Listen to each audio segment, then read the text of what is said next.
Hello everyone, स्वागत है आप सभी का अपने इस यूट्यूब चैनल पर।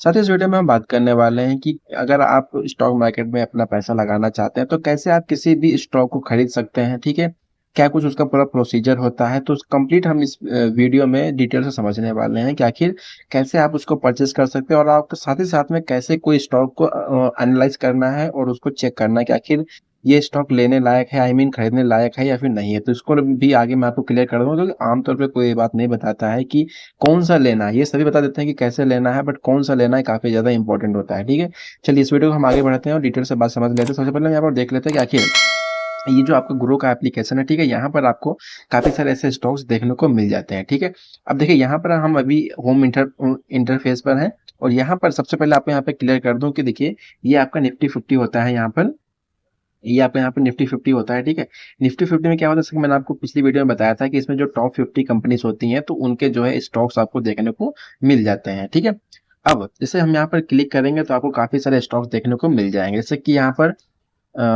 निफ्टी 50 हमने क्लिक किया, थोड़ा सा हम नीचे स्क्रॉल डाउन किया तो देखिए फर्स्ट नंबर पे अपने को रिलायंस इंडस्ट्रीज का स्टॉक देखने को मिल जाता है। ठीक है, अब यहाँ पर हम क्लिक करते हैं तो देखिए इसको बाई करने का क्या कुछ प्रोसीजर हम यहाँ पे समझ लेते हैं। तो बाई करने के लिए आपको, जैसे आप यहाँ पर क्लिक करेंगे, देखिए नीचे आपको बाई का ऑप्शन देखने को मिल रहा होगा यहाँ पे।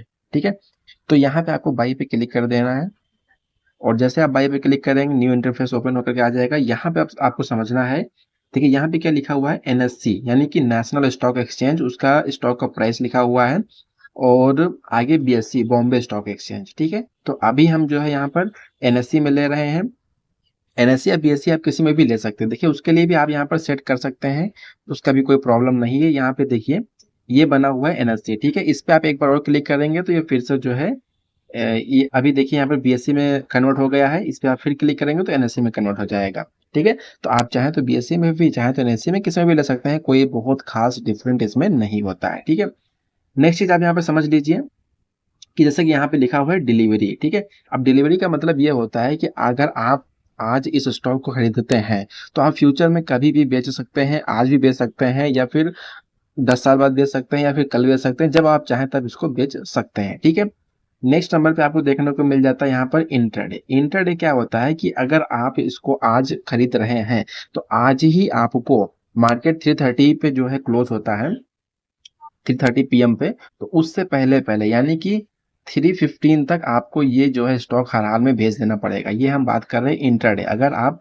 इंट्राडे पर लेते हैं तो, अगर आपने डिलीवरी पर लिया है तो फिर कोई दिक्कत नहीं, आप चाहे जब बेचें। लेकिन अगर आपने इंट्राडे पर लिया है तो आपको उसी दिन, जिस दिन आप लेते हैं उसी दिन आपको 3:15 या फिर 3 बजे से पहले पहले आपको जो भी आपके पोजीशंस होती हैं उनको क्लोज कर देना है, यानी कि जो आपने स्टॉक खरीदे हैं उनको बेच देना होता है। ठीक है, थर्ड नंबर पे आपका आ जाता है एमटीएफ, यानी कि होता है इसका मार्जिन ट्रेडिंग फैसिलिटी। ठीक है, मार्जिन ट्रेडिंग फैसिलिटी का में आपको एक खास सुविधा मिल जाती है। वो सुविधा ये है कि यहाँ पे आप देख रहे होंगे 4.43%। ठीक है, ये क्या होता है, ये आपका लेवरेज होता है। 4.43% का आपको यहाँ पर लेवरेज देखने को मिल जाता है। कैसे, आइए मैं आपको यहाँ पर एक एग्जाम्पल के थ्रू दिखा देता हूँ।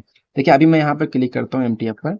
ठीक है, और मैंने एग्जाम्पल के लिए यहाँ पर एक पोजीशन को डाल दिया, यानी कि यहाँ पर एक क्वांटिटी की, सपोज रिलायंस इंडस्ट्रीज का मैं एक शेयर यहाँ पर खरीद रहा हूँ। ठीक है, अब जैसे मैंने यहाँ पर एक डाला, ठीक है, अब यहाँ पर हम जो है चाहे तो हम इसको मार्केट पे भी ले सकते हैं या फिर हम इसको चाहे तो इस पर क्लिक करके हम अपने मन से एक कोई प्राइस जो है यहाँ पर चूज कर सकते हैं जो हमको लगेगा। जैसे कि आप यहाँ पे देखिए 1343.90 पे है। अब हमको लगता है कि ये जो है 1340 पे जाएगा, तो हम इसको 1340 यहाँ पर कर लेते हैं। ठीक है, तो देखिए हमने इसको यहाँ पर 1340 कर लिया है कि जब 1340 पे जाएगा तो हमारा जो स्टॉक है वो यहाँ पर ऑटोमेटिक खरीद जाएगा। ठीक है, अब देखिए यहाँ पर इस स्टॉक का जो प्राइस है वो अभी कितने पे चल रहा है, 1343.90 पे चल रहा है। बट क्योंकि हमने यहाँ पर एमटीएफ का ऑप्शन चूज किया है तो यहाँ पे देखिए आपको कितना रुपीज पे करना है, मात्र 303 रुपीज आपको पे करना है। ठीक है, मात्र आपको यहाँ पर 303 रुपीज पे करना है। तो ये आपको यहाँ पर एमटीएफ की जो है सुविधा ऐसी मिल जाती है। ठीक है, आई होप आपको यहाँ पर चीजें समझ में आ गई होंगी। बट अगर आप लॉन्ग टाइम के लिए इन्वेस्ट कर रहे हैं, ठीक है, आपका पर्पस जो है इन्वेस्टमेंट है, कोई मतलब कि आप होल्ड करने के मूड में है, तो आपको क्या करना है, सिंपल से यहाँ पे डिलीवरी का ऑप्शन क्लिक रहने देना है और आप जितनी पोजीशन चाहते हैं उतनी पोजीशन आप यहाँ पर जो है सिलेक्ट कर सकते हैं। 1, 10 जितनी भी आप चाहें सिलेक्ट कर सकते हैं।